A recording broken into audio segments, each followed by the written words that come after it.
I think for any modern belief, and many modern spiritual belief, we have to, I think reincarnation has to be a part of it. Now the reason I say that is not just because all the evidence confirms reincarnation, not just because everything points towards reincarnation, but reincarnation is the only thing that gives any sense, any meaning to life. If you want to adopt the idea that, okay, we're born and then we die and we go to heaven, depending upon how we've lived, what about a 1-year-old child or a 5-month-old child or a 3-month-old child? It makes no sense. Or what about the 3-month-old child who dies because they've had a really bad experience? Why did they have a bad experience? So there's no logic to any idea that you just come and then you just die, and if you've been a good boy you go to heaven. That doesn't make sense.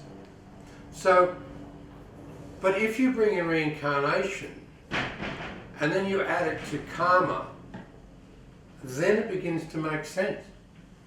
And you'll find in the Bible it does talk about aspiring to the highest or being as perfect as you can be. So this idea of reincarnation is like a linchpin that actually gives life meaning. And without reincarnation, where does the meaning come in? If we say we have one life and you just got to be a good boy or a good girl or whatever, or a good little doggy or whatever, I mean, the fact of the matter is that if you live for 3 months, 3 years, whatever, there's no value in it at all. And if you even live for 50 years and learn nothing, there's been no value in your life either. Especially, I mean, there might be value in your life if you're born into a wealthy family, have a really good time and, whip around the world in yachts and fancy cars and little boats and things. You might be able to put that down to valuable from the point of view of fun. But what about the guy who gets born into a poor family and has no fun, loses his wife, kids and everything else goes bad for him all his life? I mean, most people don't have a big fancy car and a big fancy home and jets to fly around the world in. I mean, most people live the real life. So where's the meaning in that for the average person? What's the point of coming here? If we're going to say there's a point, can we find a point? Can we find a meaning? It's a bit hard to find because you've always got this problem of, some people live till they're very old, some people live till they're very young. All people have different lives. All people learn different things. One person goes through their life, stays ignorant. One person goes through their life, becomes very wise. So it doesn't fulfill any logical meaning or purpose unless you have something like reincarnation.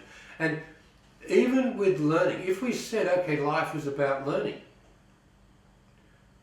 how does that have any meaning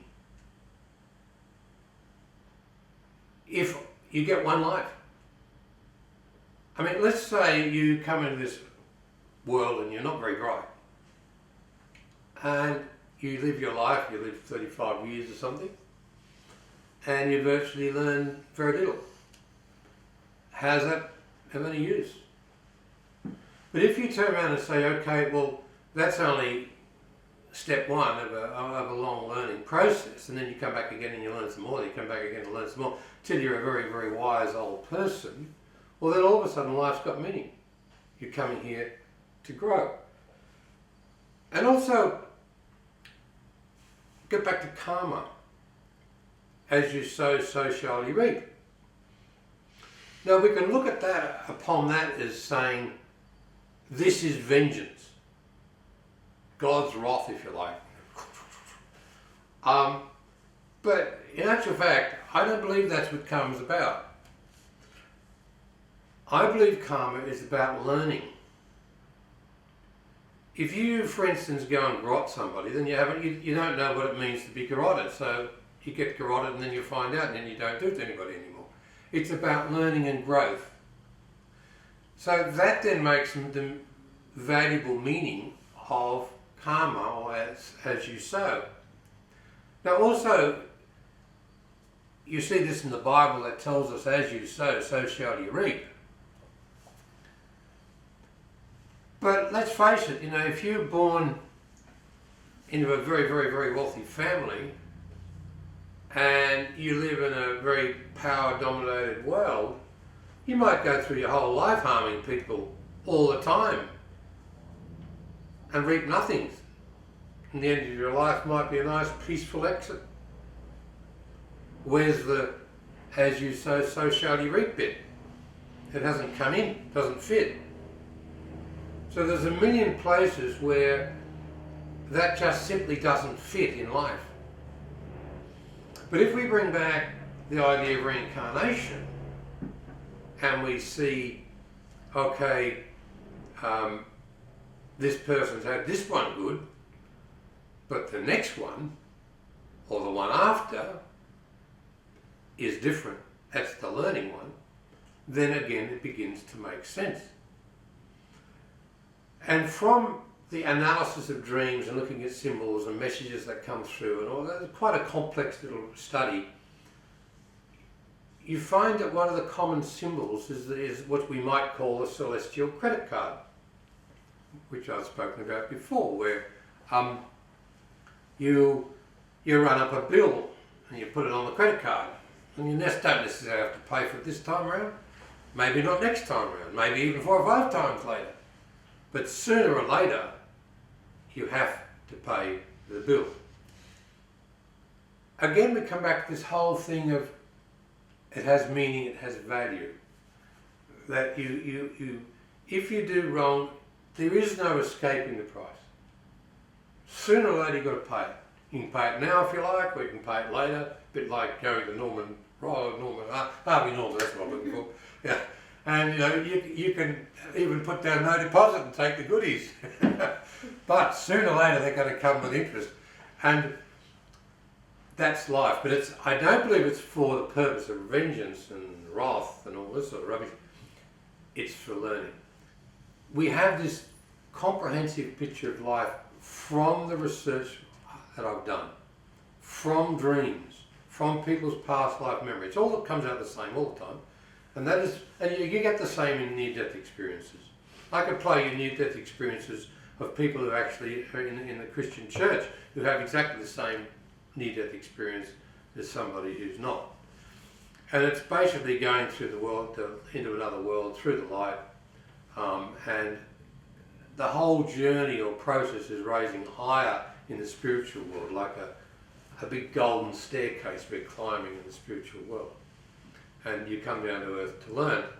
So if that's what we're given, let's go back now to the reincarnation, because that's the school by which we grow. That's where we get our degrees. That's where we get our celestial certificates, if you like.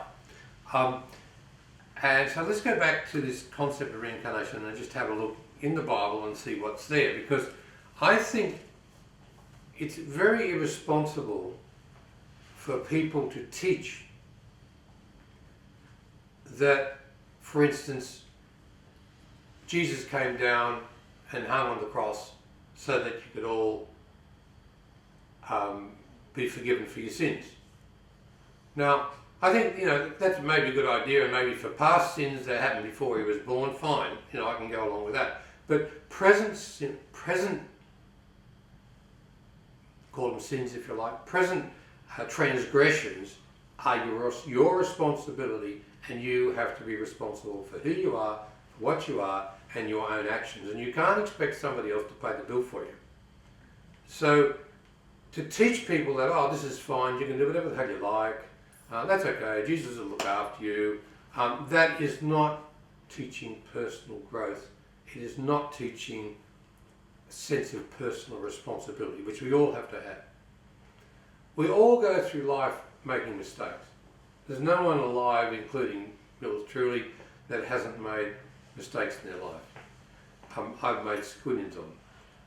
But through the mistakes you make, you learn. And so I think it's very important for people to understand that mistakes are a normal part of life. It's a part of the growth pattern. We all do good, we all do bad sometimes, whether we're young, old, or whatever we are. we make our mistakes and we learn from it. That's a very important part of life which we cannot be shielded from by whatever we want to believe. And that is written there in that book there that says, "Be not deceived, God is not mocked, for whatsoever a man soweth, that shall he also reap." So it's pretty clear even in the Christian Bible. That does not say Jesus come down to make sure that everything you do in the future is going to be paid for, you can do as you like. So I think that's one of the, that's the first thing I wanted to talk about with the Bible. The other thing I wanted to talk about was get more specifically onto the reincarnation thing. And interestingly enough, I've taken references where reincarnation is supposed to be in the Bible. But I know a particular one that's in there that no one even mentions here. So I can see. No. So it's so well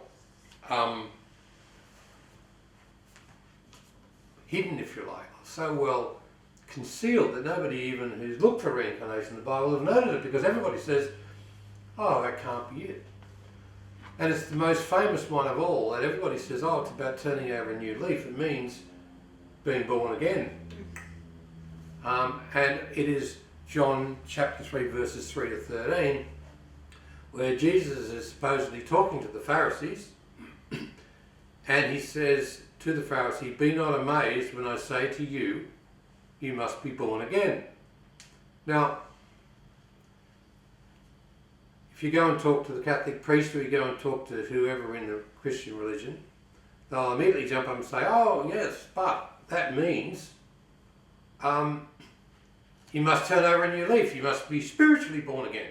You must dunk in the water or something and you become a new person." Okay, well, we can go by that. Okay, that's what it was supposed to mean. So let's examine. Is that what it says? And that's what I'm going to go on to first.